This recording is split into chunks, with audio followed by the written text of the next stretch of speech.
telegram from some lady friend of yours, a Bonnie something or other? Something you ain't telling me? Bonnie McFarlane. She's a friend. Saved my life when I went after Bill and nearly got myself killed again. Oh, now you two's in the habit of sending each other letters. How very nice. It weren't nothing like that.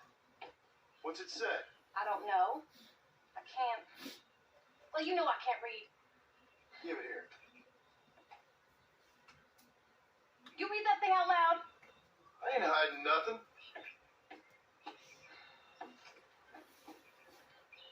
Dear Mr. Marston, stop. Need corn sacks. Stop. Emergency. Stop. Weevils and moths ate entire county supply. Stop. Can you help? Not exactly the most romantic request now, is it? I guess not. She saved your life, you say? Yes, ma'am. Well, then you're going to have to help her and her family out. We've got a plentiful supply of corn sacks over near the silo. About the one thing Uncle didn't manage to have stolen while we was gone. Okay. Hurry back, John. And John, what's she like? You know. A little bit like you, I guess. She's a woman in a man's world.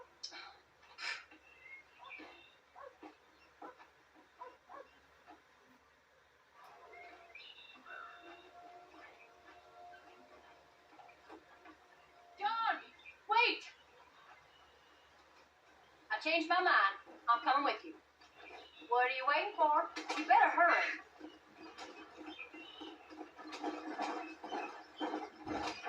I don't think I can let you go off again without me. Fair enough. I'm glad of the company. You only had to ask. Ask?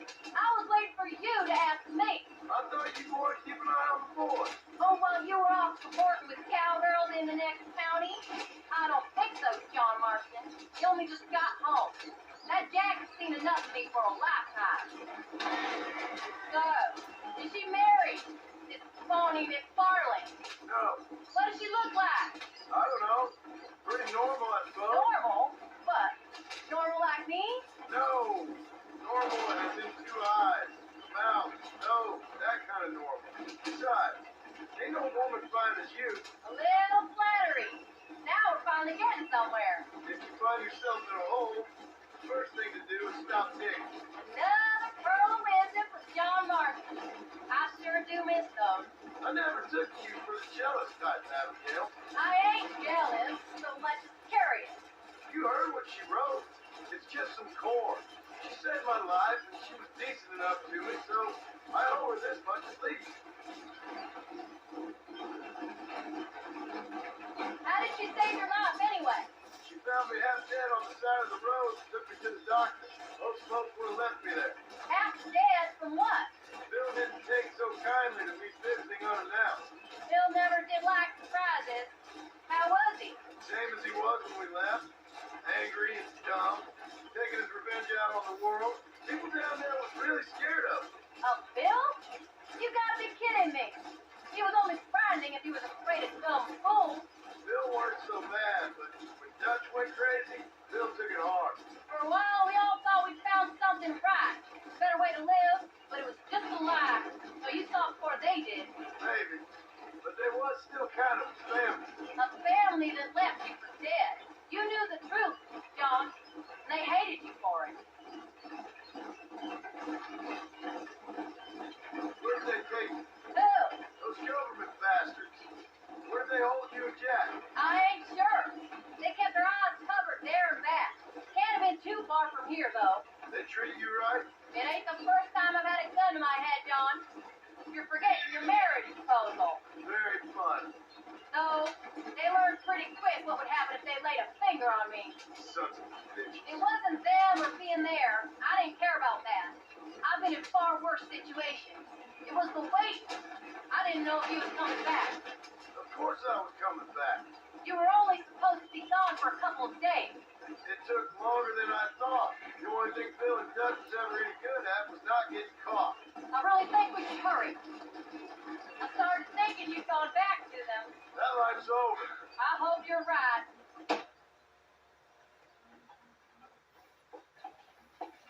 You came. Thank you so much. you to meet my wife, Abigail. Oh, ain't you quite the gentleman all of a sudden? It's a pleasure to meet you, Mrs. Marston. Likewise. Thank you for saving my husband's life and for teaching the miserable goats manners, among other things. I didn't teach him anything. I'm no better than to try to change a man. You should meet my father. Oh, people can change, Miss McFarlane. John and I have to believe that more than anybody. This is a decent first harvest for you, John. You should be proud. That's good land you got there.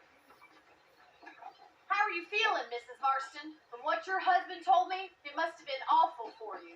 I've been through worse, and I knew he'd be back before too long. He can't cook a meal to save his life. Abigail, in my darkest hours, when I was most homesick, just the thought of one of your rat meat stews kept me pushing forward. Well, about as amusing as a weekly saddle sore, ain't he, Miss McFarlane? You're gonna start yammering about women's work, John. I'd say you might be in the wrong company. I'd say so, too. I never felt so outnumbered.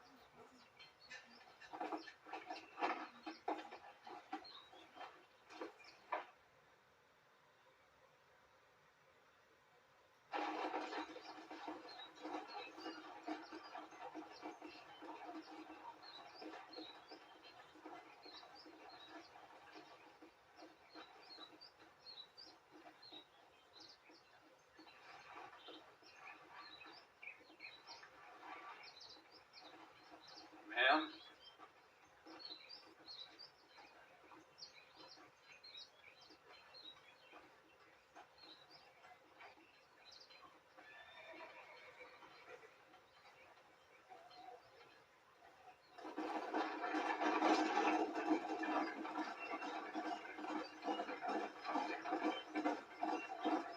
So that was the famous Bonnie.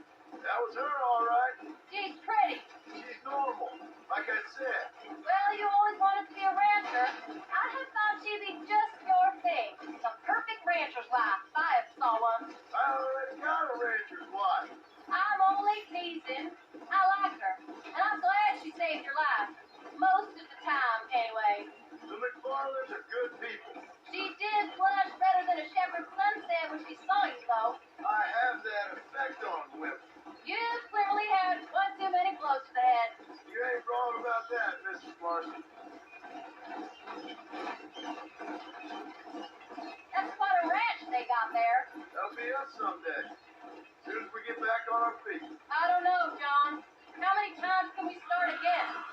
An outlaw and a working girl. We ain't exactly farmers. We are now. Forget that life. Oh, Do you really believe that? we have to. It's the only way we'll ever have a future. The life we led, that doesn't go away. It's never over. You think those government men are just gonna leave us alone now? The old gang's dead. I did what they asked. And that's it? Alive, proud, forgiven? We're back together, ain't we? Until they decide you owe them something else. Sometimes I think I was the stupid one for believing I could get out. Maybe Dutch, Bill, and Javier were just being honest with themselves. You ain't perfect, John, and I sure ain't. But you're better than they are. Than they were. Maybe we can't change. But we gotta try, for Jack's sake. Even if we have to start again 100 times. It's better than going back to what we were. How's Jack doing? Angry, upset. He's been through a lot. I hope he's gonna be alright. It's gonna take time. For a while, his world was safe. Normal, even. Then it got turned upside down again. He ain't saying much about it. I've tried to talk to him, but how do you explain any of this? What do you think when he asks about Uncle Bill and Uncle Dutch? They were family when he was a little boy. He hides away in those books of his. Wouldn't you? It ain't like the real world's done him many favors. He's just been kidnapped. He grew up with the gang. That's no life for a boy. We did our best to protect him. Come on, John. He saw things no boy should see. Well, now we got a chance to make it right.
We did good today, John.